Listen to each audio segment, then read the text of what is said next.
بات کچھ بھی نہ ہو اس کو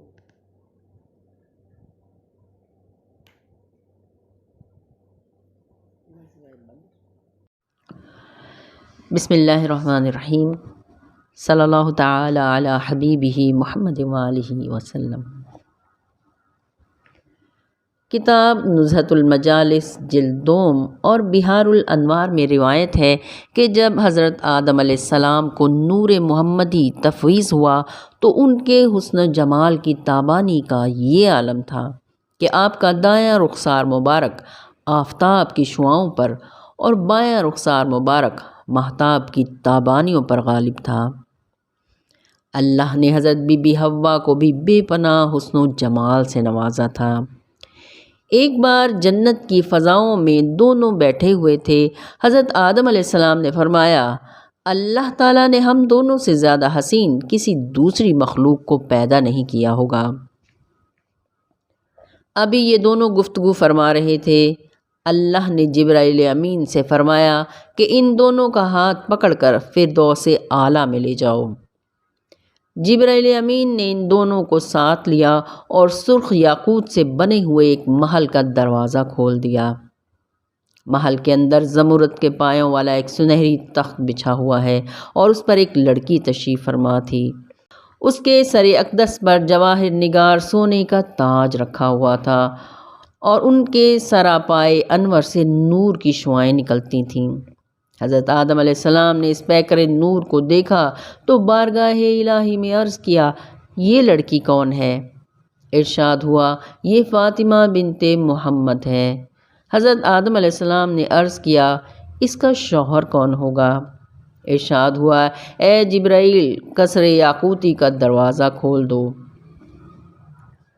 جب دروازہ کھولا گیا تو اس کے اندر ایک گنبد تھا جس میں سونے کا ایک تخت بچھا ہوا تھا۔ اس پر ایک جوان رانا پیکر حسن و جمال اور شان و رانائی تشریف فرما تھا۔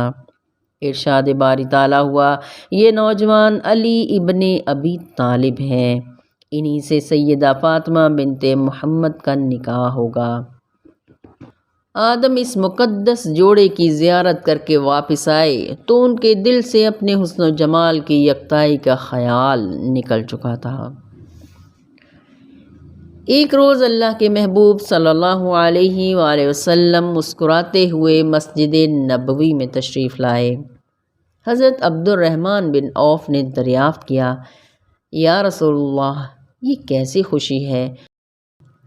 تو رسالت مآب صلی اللہ علیہ وآلہ وسلم نے جواب میں فرمایا، ابھی میرے پروردگار کی طرف سے فاطمہ اور علی کے لیے خوشخبری آئی ہے کہ آج اللہ نے فاطمہ کو علی کے نکاح میں دے دیا ہے، اور اللہ نے مجھے حکم دیا ہے کہ میں زمین پر فاطمہ کی علی سے شادی کر دوں۔ انتخاب اس کا ہوا خاتون جنت کے لیے، منتخب کعبہ ہوا جس کی ولادت کے لیے۔ حضرت انس رضی اللہ عنہ سے روایت ہے کہ اللہ کے رسول صلی اللہ علیہ وآلہ وسلم نے فرمایا، بے شک اللہ نے مجھے حکم دیا ہے کہ میں فاطمہ کا نکاح علی سے کر دوں۔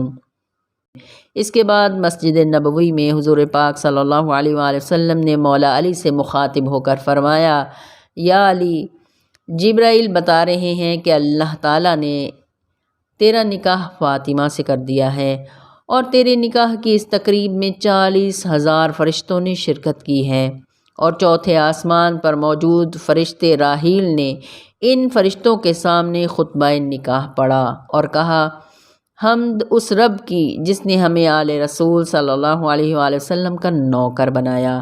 آج کا دن خوشی کا ہے، نور کی نور سے شادی کا دن ہے۔ مدارج النبوت جلدوم میں ہے کہ سیدہ فاطمہ الزہرا بطول اور مولا علی کا نکاح اسرافیل نے پڑھایا۔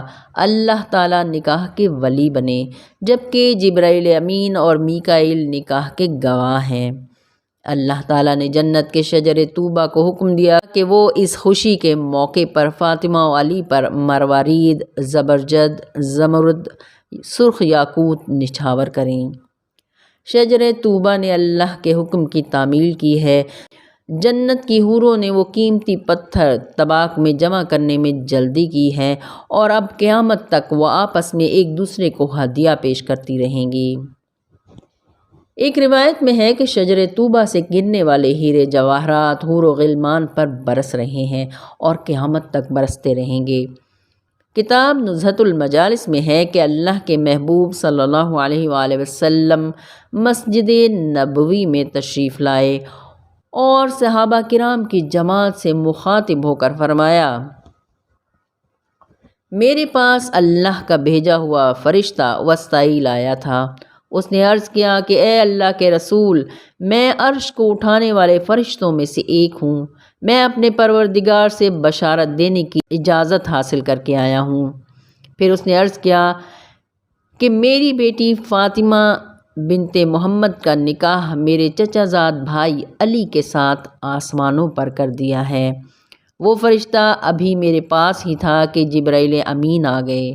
انہوں نے اللہ کا سلام پہنچایا اور خوشخبری دی کہ اللہ نے علی اور فاطمہ کا نکاح 40,000 فرشتوں کی موجودگی میں آسمانوں پر فرما دیا ہے، اور پھر جنت کے ریشمی کپڑے کا ایک ٹکڑا جس پر نور کے ساتھ 2 سطروں میں نکاح نامہ لکھا ہوا تھا مجھے دیا۔ پھر اللہ نے جنت کے داروغہ رضوان کو حکم دیا تو اس نے محبان اہل بیت کی تعداد کے مطابق شجر طوبہ سے پتے گرائے۔ وہ پتے دستاویز کی صورت میں تھے۔ ہر دستاویز کے ساتھ ایک نوری فرشتہ بھی تھا۔ جب قیامت قائم ہوگی تو فرشتے میدان حشر میں جمع ہونے والی خلقت میں پھیل جائیں گے اور اہل بیت کے محبین میں وہ دستاویز تقسیم کریں گے جس میں جہنم سے رہائی کا حکم نامہ ہوگا، اور اہل بیت کا کوئی ایسا محب نہ رہے گا جسے وہ دستاویز نہ ملے۔ وہ فرشتے ان دستاویزات کو سیدہ فاطمہ زہرا بتول اور مولا علی کی شادی کی خوشی میں ایک دوسرے کے ساتھ تحفے کے طور پر تبادلہ بھی کرتے ہیں، حتیٰ کہ وہ قیامت تک اس مقدس نکاح کی خوشی میں اسی طرح مبارکباد پیش کرتے رہیں گے۔ گلدستہ اہل بیت کتاب میں مولانا طارق جمیل صاحب لکھتے ہیں کہ نکاح کے وقت سیدہ فاطمہ الزہرا کی عمر مبارک 15 سال 5 ماہ اور 15 دن تھی، جبکہ حضرت علی کرم اللہ وجہہ الکریم کی عمر مبارک 21 سال تھی۔ ایک مرتبہ رسول اللہ صلی اللہ علیہ وآلہ وسلم نے فرمایا، اگر علی نہ ہوتے تو فاطمہ کا کوئی کف نہ ہوتا۔ کف کا تعلق عورت سے ہوتا ہے، مرد سے نہیں۔ اللہ کے رسول صلی اللہ علیہ وآلہ وسلم نے اپنی نور نظر لخت جگر بیٹی فاطمہ الزہرا بتول سے نکاح کے موقع پر فرمایا، بیٹی میں نے تیرا نکاح اللہ کے حکم کے مطابق علی سے کر دیا ہے۔ کتاب جامع المعجزات میں امام ریاوی لکھتے ہیں کہ رسول اللہ صلی اللہ علیہ وآلہ وسلم نے فرمایا، اے میری بیٹی فاطمہ، تجھے 400 درہم کے عوض علی قبول ہے؟ سیدہ نے عرض کیا، قبول ہے، مگر حق مہر یہ نہیں۔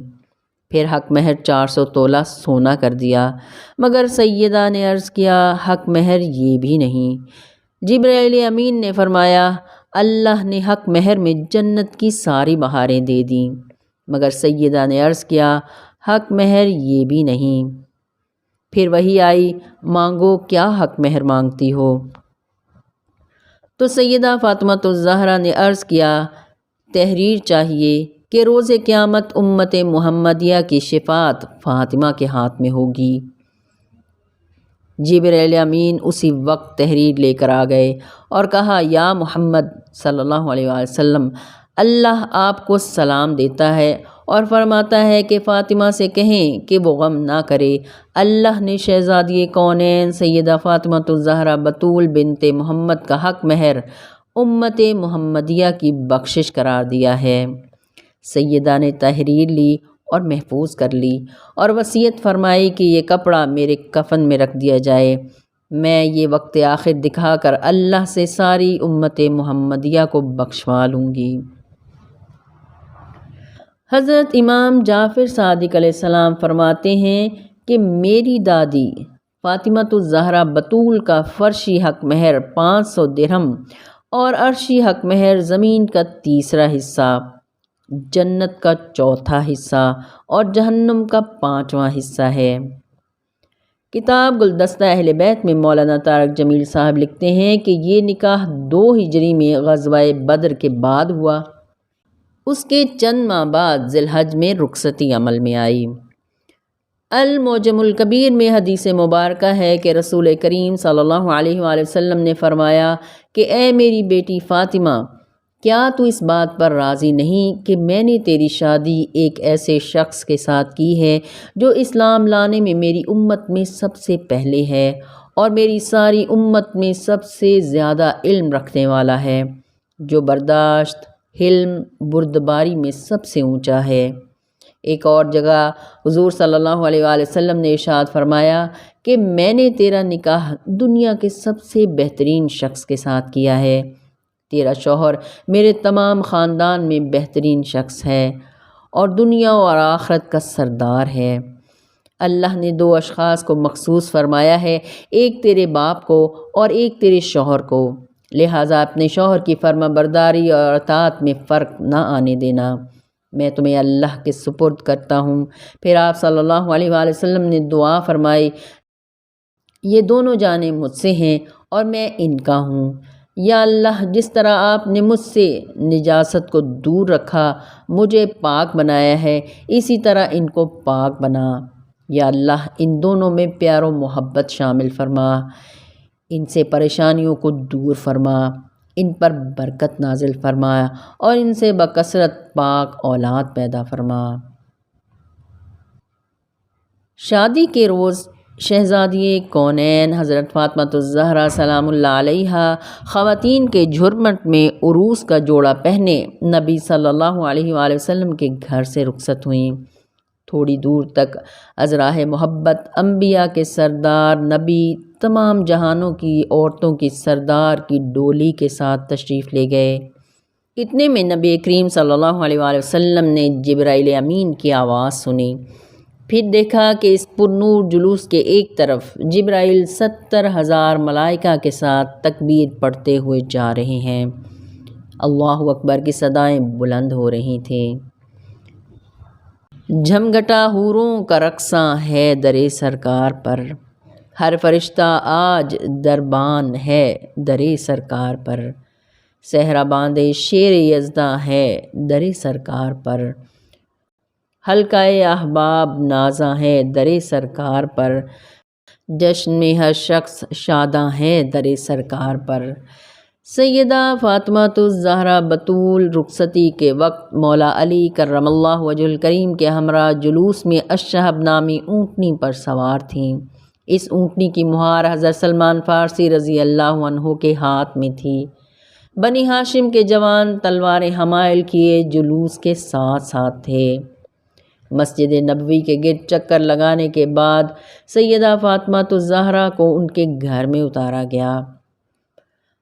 رخصتی کے وقت ام المومنین حضرت سلمہ نے عرض کیا، یا رسول اللہ صلی اللہ علیہ وآلہ وسلم، نئی نویلی دلہن کو ایک خدمت گزار عورت کی ضرورت ہوتی ہے، اگر آپ پسند فرمائیں تو میں سیدہ فاطمہ کے ساتھ چلی جاؤں۔ نبی مکرم نے اس درخواست کو پسند فرمایا اور سلمہ کے حق میں دعائے خیر فرمائی۔ حضرت سلمہ کی سنت پر مسلمان آج تک عمل کر رہے ہیں۔ کتاب مجمع الزوائد میں ہے کہ رخصتی کے وقت حضور پاک صلی اللہ علیہ وآلہ وسلم نے مولا علی سے فرمایا، اچھا دونوں میاں بیوی خوش رہو، شاد رہو۔ پھر آپ صلی اللہ علیہ وآلہ وسلم گھر سے باہر تشریف لائے اور مسلسل دونوں کے لیے دعائیں کرتے رہے، یہاں تک کہ دونوں اپنے حجروں تک پہنچ گئے۔ حضرت عبداللہ ابن عباس رضی اللہ عنہ سے روایت ہے کہ حضور پاک صلی اللہ علیہ وآلہ وسلم نے شادی والے دن رخصتی کے موقع پر مولا علی سے فرمایا، جب تک میں نہ آ جاؤں اس کے نزدیک نہ جانا۔ عشاء کی نماز کے بعد نبی کریم صلی اللہ علیہ وآلہ وسلم اپنی لخت جگر کے ہاں تشریف لے گئے اور شہزادی کونین فاطمۃ الزہرا بطول اپنے بابا جان کے استقبال کے لیے کھڑی ہو گئیں۔ رسالت مآب صلی اللہ علیہ وآلہ وسلم نے اپنے سینہ مبارک سے لگا کر پیار کیا اور پیشانی مبارک پر بوسہ دیا، پھر چٹائی پر تشریف فرما ہوئے مولا علی کو بلایا اور اپنے بائیں طرف بٹھا لیا، جبکہ سیدہ فاطمہ الزہرا کو اپنے دائیں طرف بٹھا لیا۔ پھر پانی کا پیالہ منگوایا، اس میں اپنا لعاب دہن ڈالا اور مولا علی کرم اللہ وجہ الکریم کے چہرے پر، سینہ مبارک اور بازوؤں پر اس پانی کو چھڑکا اور سیدہ کے چہرے مبارک پر اور کندھوں کے درمیان چھڑکا اور باقی پانی پی لینے کا حکم دیا۔ پھر علی سے فرمایا، یا علی، تجھے مبارک ہو کہ تم اللہ کے رسول کی بیٹی اور دنیا کی بہترین عورت کے شوہر ہو۔ یا علی، فاطمہ میرے جگر کا ٹکڑا ہے، اس کے ساتھ محبت و الفت سے پیش آنا اور اسے ہمیشہ خوش رکھنے کی کوشش کرنا۔ ام المومنین حضرت عائشہ صدیقہ رضی اللہ عنہا فرماتی ہیں کہ فاطمہ الزہرا کی شادی سے بہتر ہم نے کوئی شادی نہیں دیکھی۔ اس مبارک شادی کی دعوت ولیمہ بھی شاندار تھی۔ حضرت اسماء بنت امیس فرماتی ہیں کہ دسترخوان پر کھجور، پنیر، جو کی روٹی اور گوشت تھا۔ اس وقت علی کے ولیمے سے کسی کا ولیمہ افضل نہیں تھا۔ حضرت عبداللہ ابن عباس روایت کرتے ہیں کہ رسول اللہ صلی اللہ علیہ وآلہ وسلم نے بھی حضرت فاطمہ الزہرا کا ولیمہ کیا۔ اتنا وافر برکت والا کھانا تھا کہ جب سب فارغ ہو گئے تو باقی بچ جانے والا کھانا آپ صلی اللہ علیہ وآلہ وسلم نے ازواج مطہرات کے پاس بھجوا دیا۔ انتخاب اس کا ہوا خاتون جنت کے لیے، انتخاب اس کا ہوا خاتون جنت کے لیے، منتخب کعبہ ہوا جس کی ولادت کے لیے۔